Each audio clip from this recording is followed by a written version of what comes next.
Okay, hi. Thank you to the RIPTA board for hearing public comment today, giving me the chance to speak.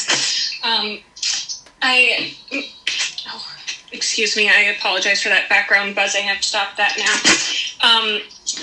I can't articulate the points that have been made better, I don't think, than people have other people who have made comment have just really articulated these points really well today. But I do want to echo and just amplify this this feeling that a change to our bus system, that if you want to convince riders and just Providence, citizens, the people who live here, that this plan is about improving things for us, you need to start with us. And that it sounds like that's not, there have been other, I'm not saying there aren't other stakeholders, there clearly are. But it seems that this process has started with other stakeholders, other priorities, but the bus system is about getting us where we need to go. And so it needs to start with really opening up this process, starting this process with the riders, and as someone else mentioned, the drivers, the people who really know and use the system.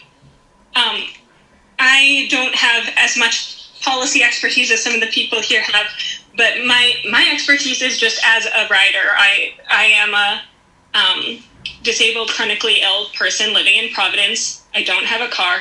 I rely on the buses. And you might be wondering, if you're disabled, don't you have access to other services? And in theory, that sounds great, and it should be that way. And my reality is I rely on the buses. I'm doing everything I can. And right now, the buses I'm really grateful for. I'm grateful for you all and for having a bus system, because it is what I rely on. Changing the routes, and I much like many people here expressed, I'm skeptical that transfer analysis. For me, when I take the bus to get to a medical appointment, if I'm lucky, there's no transfer, depending which office I'm going to. And sometimes there is a transfer, and that's, it happens. And for me, that bus ride there to and from my appointment, because of my health conditions, it's exhausting. It exacerbates pain. It exacerbates symptoms. It's a big deal. Adding a transfer to that is going to make some of my medical appointments inaccessible to me. I don't think the whole bus system should revolve around me, but even if, as the slide you showed today showed, over 400 people having now these extra stops, I feel like I'm one of the lucky ones, because for me, it's like medical appointments, I can maybe schedule a different time or figure out a different thing. For some people, this is their jobs. And especially, someone else mentioned that not a lot has been presented about what this interim system is going to be during 2 years of construction.